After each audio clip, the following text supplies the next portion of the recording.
మన్యాల taxi స్వాగతం సుస్వాగతం. ఈ మధ్య కేంద్ర ప్రభుత్వం మహాత్మా గాంధీ జాతీయ గ్రామీణ ఉపాధి హామీ పథకం పేరుని మార్చి వికసిత భారత్ జీ రామ్ జీ అని పేరుగా మార్చింది. ఎందుకు ఇలా మార్చింది అంటే మనం గత వీడియోలో కూడా మనం చెప్పుకున్నాం. మన ప్రధానమంత్రి మోడీ గారికి నెహ్రూ గారన్నా గాంధీ గారన్నా ఇష్టం ఉండదు. ఎందుకు అంటే వాళ్ళిద్దరూ కాంగ్రెస్ పార్టీ వాళ్ళు కాబట్టి, వాళ్ళ ప్రభావం దేశ ప్రజల మీద ఉంది కాబట్టి ఓట్లు రాజకీయ పరంగా ఆలోచిస్తున్నాడు. ఆలోచించి ఎలా అయినా గాంధీ నెహ్రూ తాలూకా జ్ఞాపకాలని భారతీయుల గుండెల్లోంచి తీసేయాలి అన్నది ఒక ప్రోగ్రాంగా పెట్టుకున్నారు. ఆ విషయం అందరికీ తెలిసిందే. రేపు మాపో కరెన్సీ నోట్ల మీద కూడా గాంధీ గారి బొమ్మ లేకుండా చెయ్యాలని వాళ్ళ ఉద్దేశం అని అర్థమవుతుంది కూడా.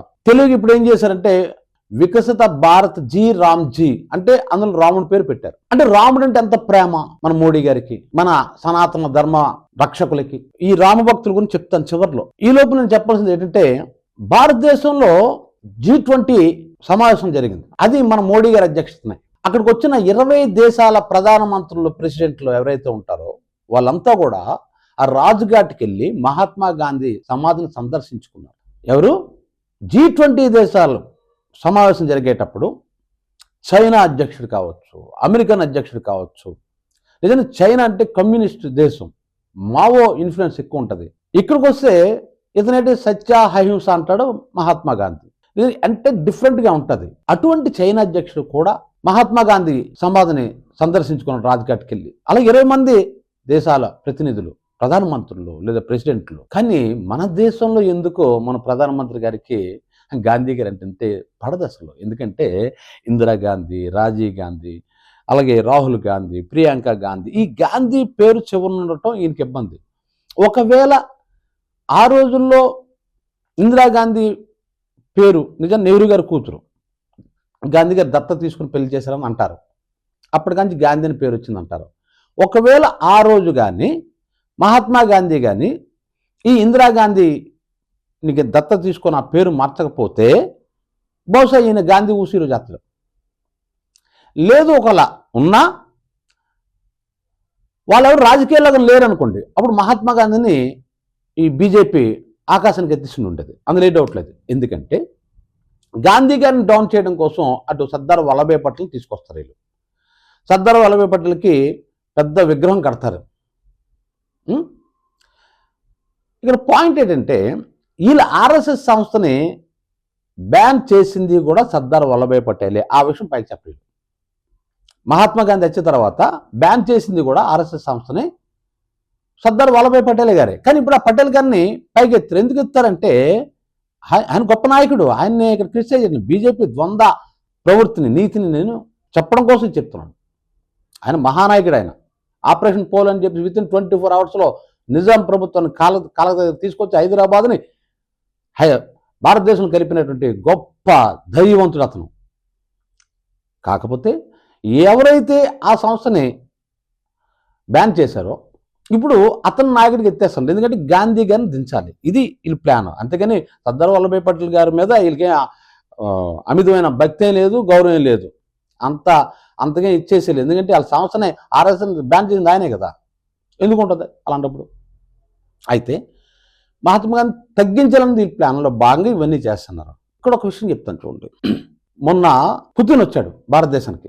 జాగ్రత్తగా ఈ విషయం గమనించండి. పుతిన్ వచ్చిన తర్వాత ఆయన రాజ్ఘాట్కి వెళ్ళి మహాత్మా గాంధీ సమాధిని సందర్శించాడు. చిత్రం ఏంటంటే అంత ఒక రష్యా ప్రెసిడెంట్ ఇక్కడికి వస్తే అక్కడ ఆ రాజ్ఘాట్ తాలూకు మెయింటైన్ చేస్తున్న వ్యక్తులు తప్ప ఎవరు లేరు. సెక్యూరిటీ ఉంది, అది వేరే సంగతి. కానీ అతనితో పాటు ప్రధానమంత్రి వెళ్ళొచ్చు, లేదా ఏదో ఒక మినిస్టర్ వెళ్ళొచ్చు, ఎవరైనా లేదా అధికారులు వెళ్ళొచ్చు. ఎవరు వెళ్ళలేదు. ఒంటరిగా ఆయన వెళ్ళి రాజ్ఘాట్ని సందర్శించుకున్నాడు. ఆయన సందర్శించిన కొన్ని గంటల్లోనే ఆయన ఒక ప్రెస్ మీట్ పెట్టి ఒక మాట చెప్పాడు. ఏం చెప్పాడంటే నేను ఉక్రెయిన్తో యుద్ధం ఆఫ్ చేసేస్తాను, ఉక్రెయిన్తో చేసిన యుద్ధాన్ని ఆఫ్ చేసేస్తాను అన్నాడు. ఇప్పుడు అర్థం కావటం లేదు మహాత్మా గాంధీ అంటే ఏటో. మహాత్మా గాంధీ అంటే ఇప్పుడు అర్థం కావటం లేదా? ఆయన సమాధిని సందర్శించి ఆయన ఒక్కసారి ఆ మార్పు ఎందుకు వచ్చింది? సడన్గా ఎందుకు అన్నాడు ఆయన ఉక్రెయిన్ యుద్ధం ఆఫ్ చేస్తానని? ఎందుకు అన్నాడంటే మహాత్మా గాంధీ సందర్శించేటప్పుడు ఒక్కసారి ఈ మహాత్మా గాంధీ ఎవరు అంటే సత్య అహింస. ఒక కొత్త ఆయుధాలను పట్టుకున్నాడు అతను. ఆయుధాలతో బ్రిటిష్ వాళ్ళని వెంటబెట్టాడు. ఆయన ఒక్కడే వెంటబెట్టాడు నేను అంటలేదు. సుభాష్ చంద్రబోస్ లేరా, లేదంటే సుఖ్దేవ్ సింగ్ లేరా, భగత్ సింగ్ లేరు, ఎంతమంది లేరు, లాలా లజపతి రాయ్ లేరు, అందరూ ఉన్నారు. కొంతమంది ప్రాణత్యాగాలు చేశారు. అయితే ఈ సత్యాహింస అనే సిస్టమ్ అని కొత్తగా తీసుకొచ్చాడు ఆయన. ఆఫ్ కోర్స్ బౌద్ధ మతంలోని కొన్ని లేదా క్రిస్టియన్ మతంలో కొన్ని అభిప్రాయాలు కలిసి ఉండొచ్చు ఇందులో, కానీ దేశ ప్రజలకు బలంగా మాత్రం పంపించింది మాత్రం మహాత్మా గాంధీ. ఈ మహాత్మా గాంధీ తాలూకా ఆటోబయోగ్రఫీ ఉంది కదా, అమెరికాలోని బైబిల్ కంటే ఎక్కువ అమ్ముడుపోయింది. That is Mahatma Gandhi. My experiment with truth అనే పుస్తకం అమెరికాలోని, అంటే అందరూ క్రిస్టియన్స్ ఉంటారు కదా, అమెరికాలోని బైబిల్ కంటే ఎక్కువ అమ్ముడుపోయింది. అది మహాత్మా గాంధీ అంటే. మరి ఆ విధంగా చూసుకున్నట్లయితే ఒబామా కావచ్చు, మార్టిన్ లూథర్ కింగ్ కావచ్చు, మన నెల్సన్ మండేలే కావచ్చు, వీళ్ళందరూ కూడా నోబెల్ ప్రైజ్ వచ్చింది. ఇటువంటి నోబెల్ ప్రైజ్ వచ్చిన 6 మహాత్మా గాంధీ అంటే ప్రాణం, వాళ్ళకి పూజిస్తారు మహాత్మా గాంధీని. మహాత్మా గాంధీ జీవిత చరిత్ర గురించి మనం వేరేగా ఒక వీడియో చేసుకుందాం, ఎందుకంటే ఈ టైం చాలదు ఇక్కడ. అదేవిధంగా చూసుకున్నట్లయితే యుఎన్ ఉంది కదా, యుఎన్ మహాత్మా గాంధీ పుట్టినరోజు నాడు ప్రపంచ నాన్ వైలెన్స్ డేగా ప్రకటించింది. అర్థం కావటం లేదా మహాత్మా గాంధీ అంటే ఇప్పటికి? ఐన్స్టీన్ ఏమన్నాడంటే, the next generation can't believe that A person was wondering on the earth with blood and flesh అన్నాడు. అంటే మన తర్వాత తరం వాళ్ళు మనం మహాత్మా గాంధీ గురించి చెప్తే, ఇటువంటి వ్యక్తి రక్త మాంసాలతో ఉన్న ఒక వ్యక్తి ఈ భూమి మీద నడయాడాడు అంటే నెక్స్ట్ జనరేషన్ నమ్మదు అన్నారు. మళ్ళీ చార్లీ చాప్లిన్ ఏమన్నాడో తెలుసా మహాత్మా గాంధీ గురించి? ఆయన బ్రిటిష్ ప్రధానమంత్రితో మాట్లాడుతున్నాడు, అట్లీతో మాట్లాడుతున్నాడు. మహాత్మా గాంధీ ఎంటర్ అవుతున్నాడు గదిలోకి. అప్పుడు అంటాడంట, see mister Attlee, the person who is very lean, who hasn't weapons, but he has 2 weapons, such and ahimsa. Your soldiers, your court can't do anything. అంటే అట్లీ చూడు, ఆ సన్నంగా ఒక వ్యక్తి ఉన్నాడు, బక్క పలచగా వస్తున్నాడు. ఆ వ్యక్తి దగ్గర ఆయుధాలు లేవు, కానీ 2 ఆయుధాలు ఉన్నాయి. అవి సత్యాహింస. ఆ వ్యక్తి నువ్వు కానీ, నీ సైన్యం కానీ, నీ కోర్టులు కానీ ఏమీ చేయలేవు అన్నాడు. That is Mahatma Gandhi. మరి మహాత్మా గాంధీ చనిపోయేటప్పుడు 200 దేశాల ప్రెసిడెంట్లు, ప్రైమ్ మినిస్టర్లు కండోలెన్స్ తెలిపారు. ఒకే ఒక దేశం తెలపలేదు. ఆ దేశం ఏంటో తెలుసా? రష్యా. నిన్న పుతిన్ వచ్చాడు కదా, ఆ దేశం తెలపలేదు. అది కమ్యూనిస్ట్ దేశం. అప్పుడు ఆ దేశం తెలపలేదు. ఎందుకో తెలపలేదు. కానీ ఈరోజు అదే ప్రెసిడెంట్ వచ్చి మహాత్మా గాంధీ సమాధి దగ్గర శ్రద్ధాంజలి ఘటించాడు. అంటే దీని అర్థం ఏంటో తెలుసా? క్షమించమని రష్యా కోరినట్టు. ఇక ఈ పథకానికి భారత్ వికసిత్ జీ రామ్జీ అని పేరు పెట్టారు. సంతోషమే, రాముడు పేరు పెట్టారు. ఎందుకంటే రాముడు కోరుకున్నది ఒకటే, మహాత్మా గాంధీ కోరుకున్నది ఒకటే, ప్రజలంతా సుభిక్షంగా ఉండాలని. కానీ మహాత్మా గాంధీకి ఎంత రాముడు అంటే పిచ్చి అంటే, ఇప్పుడు సనాతనవాదులు రాముడు భక్తులు అని చెప్పుకున్నాడు ఎవరికైనా చాచో లంపగా కొడితే అమ్మ అంటాడు, అంతే కదా.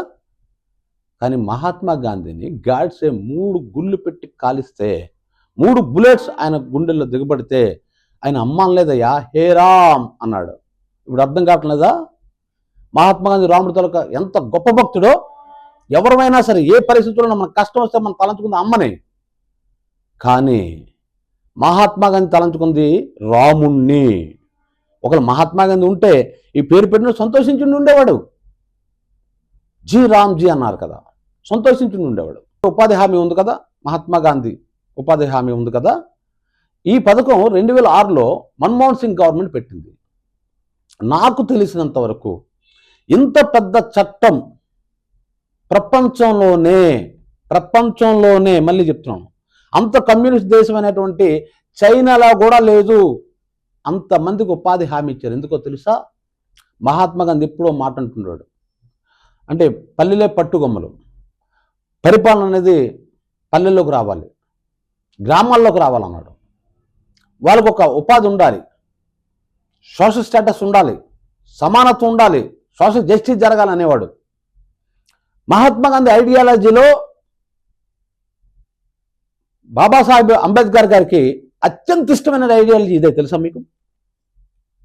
అంటే అంబేద్కర్ గారికి మహాత్మా గాంధీ కొన్ని విషయాల్లో, సిద్ధాంతపరమైన విషయాలు, మనలాగా ఇప్పుడు కాదు, రాజకీయాలు, ఓట్లు ఇవి కాదు, కొన్ని సిద్ధాంతపరమైన విషయాల్లో కొంత ఇద్దరి మధ్య చిన్న మనస్పర్ధలు ఉన్నాయి, అంటే అభిప్రాయ భేదాలు ఉన్నాయి.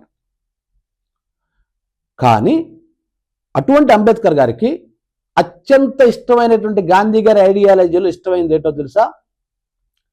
ఈ పల్లెల్లో ఉన్న వాళ్ళకి ఎంప్లాయ్మెంట్ ఇవ్వటం, అంత ఇష్టం ఆయనకి. మరి ఇప్పుడు జరిగింది అదే కదా, ఉపాధి హామీ పథకం ఏంటి? ఆ పథకాన్ని చిన్న చిన్న మార్పులు చేసి పేరు మార్చారు. అంటే ఇప్పుడు 90 రోజులు ఎంత ఉంటే అది 120 రోజులకి అంతకు మార్చినట్టుకున్నారు. చిన్న చిన్న మార్పులు, ఏదో పంటలు పండే టైంలో ఏదో ఒకరోజు సెలవు, ఏదో కొన్ని మార్పులు చేశారు. దాని గురించి నేను స్టడీ చేయలేదు.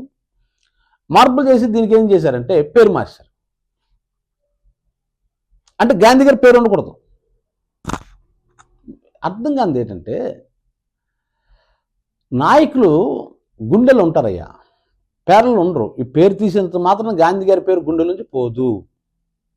మీరు అనుకుంటున్నారు అలాగని పేర్లు తీసేస్తాయి, విగ్రహాలు తీసేస్తాయి, ఏదో చేసేస్తాయి, పేరు మార్పు చేసేస్తాయి, ఆ పేరు అసలు వినపడనకుండా చేసేస్తాయి, భారతీయులు మర్చిపోతారు కావాలనుకుంటున్నారు. భారతీయులు ఎందుకు మర్చిపోతారయ్యా? జాతిపిత ఆయన. ఆ జాతిపితను ఫస్ట్ ఎవరన్నారు? సుభాష్ చంద్రబోస్ అన్నాడు. జాతిపితని సుభాష్ చంద్రబోస్ అన్నాడు. జపాన్లో వేదికలో ఒక వేదిక మీద మాట్లాడుతూ జాతిపితని సంబోధించాడు సుభాష్ చంద్రబోస్. చాలామంది సుభాష్ చంద్రబోస్ గాంధీ గారి పాడదాం ఈ కొత్తగా వింటున్నాం. అంబేద్కర్కి ఏదో పెద్ద గొడవలు అయిపోయి, గొడవలు ఇంకా చిన్న చిన్న అభిప్రాయ భేదాలు. పటేల్ గారిని కాకుండా నెహ్రూ గారిని ప్రధానమంత్రి చేసి దాంట్లో ఇతను హస్తం ఉంది.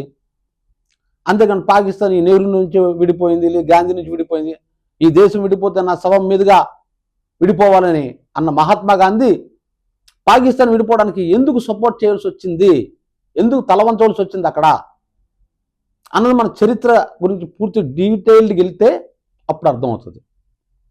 అందరికి అర్థం కాదు. మనం మహాత్మను తిట్టడం మనకు అలవాటు, గాంధీ నెహ్రూ మనకి ఇప్పుడు ఏమీ కాదు. మనకి ఇప్పుడు ఏంటంటే వాషింగ్ పౌడర్ నిర్మా వాషింగ్ మిషన్లో, అంటే ఆ పార్టీలు ఉన్నప్పుడు ఆడి మీద సిబిఐ దాడులు, ఈడీలు అన్నీ వెళ్ళిపోతాయి. ఆడు ఈ పార్టీలోకి వచ్చేసరికి ఆటోమేటిక్గా ఆడి మీద అన్ని కేసులు మాఫ్ అయిపోతుంటాయి. ఇదే కదా జరుగుతుంది. మరి ఇటువంటి రాజకీయాలు చేసే ఈ నాయకులు ఉండేటువంటి ఈ దేశంలో మహాత్మా గాంధీ గురించి, నెహ్రూ గారి గురించి మనం అంతకంటే గొప్పగా ఎలా చెప్తాం? మనం చెప్పడం మనకు ఇష్టం ఉంటుంది. ఎందుకంటే దీనికి అలవాటు పడిపోయాం. మనకి దేశం ఆర్థిక వ్యవస్థలో ఏ స్థాయికి దిగజారిపోయినా మనకు అక్కర్లేదు, అసమానతలో ఏ స్థాయికి దిగిపోయినా మనకు అక్కర్లేదు, మనకేం అక్కర్లేదు, మొత్తాన్ని రచ్చగొట్టే చాలు. పడి ఉంటారు జనాలు. నిరుద్యోగం ఎంత శాతం? ₹1 విలువ పడిపోయి ₹90 వెళ్ళిపోయింది. అది అక్కర్లేదు ప్రజలకి. మరి పక్కన పాకిస్తాన్లో కానీ, బంగ్లాదేశ్లో కానీ, ఇంకెక్కడైనా సరే, శ్రీలంకలో కానీ పెట్రోల్ అంత అమ్ముతారు, ఎక్కడ అంత అమ్ముతారు, ఆ రేటు వచ్చేసి మనకు అక్కర్లేదు. జాతి సంపద అంతా ఒక 5-6 పారిశ్రామికి అప్పచెప్పేసినా మనకు అక్కర్లేదు. మన స్టీల్ ప్లాంట్ని ప్రైవేట్ పరం చేసినా మనకు అక్కర్లేదు, ఏం అక్కర్లేదు. జస్ట్ మతాన్ని రెచ్చగొడితే చాలు. ఈ జనం మత పిచ్చోళ్ళు ఎక్కువ మంది ఉన్నారు. ఈ జనాల్లో వాళ్ళు కొమ్ము కాసేస్తారు మనకి. ఈ రకంగా నడుస్తుంది దేశం. ఎందుకు అక్కడ నక్సలైట్ని చంపేశారు, మావోయిస్టుని చంపేశారు దండకారణ్యంలో అంటే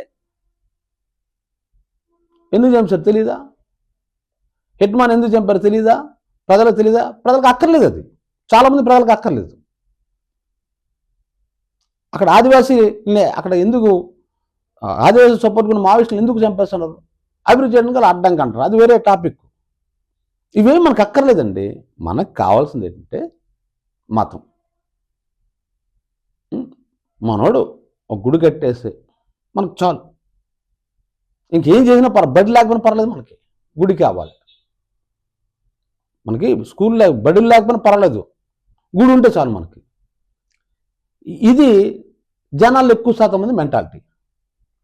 అందుకే మేము ఒక వీడియో చేస్తే, ఒక దేశభక్తుల గురించి వీడియో చేస్తే, ఆ దేశభక్తులను తిట్టడం కూడా ఫ్యాషన్ అయిపోయింది. ఆడు నాశనం చేసాడు, ఈడి పనికి మాలిన కొడుకు, ఆడి పనికి మాలిన కొడుకు, ఇది. కానీ ఇప్పుడున్న ప్రభుత్వాలు ఈ దేశాన్ని ఎంత భ్రష్టు పట్టిస్తున్నాయో, ప్రైవేట్ పరం చేసి ప్రజల ఆశను ఏ విధంగా ఇచ్చేస్తున్నారో, విదేశాల్లో దాచుకున్నట్టు మూలధనాన్ని బయటకు తీసి ఒక్కొక్కరి అకౌంట్లో 15 లక్షలు వేసేస్తాం అని చెప్పేసి 10 ఏళ్ళు అయిపోయింది. నా అకౌంట్లోకి అయితే రాలేదు, మీ అకౌంట్లోకి వచ్చిందని చూసుకుంటే పొరపాటు వచ్చి ఉంటుంది. అది మనం ప్రశ్నించాం, నిరుద్యోగాన్ని ప్రశ్నించాం, వృద్ధి రేటు తగ్గిపోతున్న ప్రశ్నించాం, జీడిపి పడిపోతున్నా ప్రశ్నించాం, ఆదివాసీల మీద దాడి చేసిన ప్రశ్నించాం. ఫస్ట్ తుపాకీ గుండె ఎవరు తగిలిందండి? ఇండియన్ మిలిటరీ వస్తుందా? దేశ ప్రజల మీద కంటే పిల్లల మీదకి మళ్ళీ ఇండియన్ మిలిటరీని పంపిస్తారా? మిలిటరీ ఎందుకు ఉంటుందండి? బార్డర్లో శత్రు సైనికులు రాకుండా కాపాడవలసిన వాళ్ళు పోయి ఈ దేశ ప్రజల మీదకి మీరు ఫైట్ చేస్తున్నారు. ఆ మొట్టమొదటి గుండె ఎవరో తెలియదు తెలుసా? ఒక ఆదివాసీ పిల్ల 6 నెలల పాపకి, చూసుకోండి, 6 నెలల పాపకి తగిలింది మొదటి బుల్లెట్, చచ్చిపోయింది అమ్మాయి. ఇవే మన కళ్ళకి కనబడవు. స్వాతంత్రం తెచ్చిన వాళ్ళు తిడతాం, జైలుకి వెళ్ళిన వాళ్ళు వీళ్ళందరూ మనం తిడతాం. ఆ స్వాతంత్ర పోరాటంలో ఏ పని పాటు చేయకుండా ఖాళీగా ఆ నాయకులు ఇప్పుడు మనకి హీరోలు అయిపోయారు. మొత్తం మీడియా, నేషనల్ మీడియాని, కొన్ని ఛానల్స్ని ఆ పార్టీలు కొనేస్తాయి, ఇంకా అక్కడ నుంచి కొడతారు. అది జనాల్లోకి ఎక్కిస్తారు. ఈ జనరేషన్ తెలియదు, అది నిజం అనుకుంటున్నారు. అందుకే ఒక పని చేయండి, ChatGPT ఎలాగో మన దగ్గర ఉంది, మనకు ఉపయోగపడుతుంది, దాన్ని క్వశ్చన్స్ అడగని చెప్తుంది నిజమేటో. నా మాటలో నమ్మద్దు, ChatGPTని అడగండి, ఏఐని అడగండి, మీరు ప్రశ్న వేయండి, మీకున్న డౌట్లు. నెహ్రూ ఈ దేశం నాశనం చేశాడా? ఏం చేశాడు? గాంధీ ఎందుకు పాకిస్తాన్ ఏర్పాటుకి ఒప్పుకోవాల్సి వచ్చింది? ఇవన్నీ అడిగి చూడడం తెలుస్తుంది. ఇదంతా మేము బాధతో చెప్తుంది. నిన్న కూడా నేను చెప్పాను, ఎటువంటి వీడియోస్ మేము వ్యూస్ కోసం మాత్రం చేయండి, బాధ అనిపించి చేస్తాం మేము. దయచేసి చూడండి, తెలుసుకోండి. మీకేమైనా డౌట్ ఉంటే అడగండి, మేము ఇంకో వీడియోలో దానికి సమాధానం చెప్తాం. అందుకని వన్ సైడెడ్గా నెహ్రూ దేశద్రోహి, దుర్మార్గుడు ఈ టైప్ మాట్లాడకండి దయచేసి.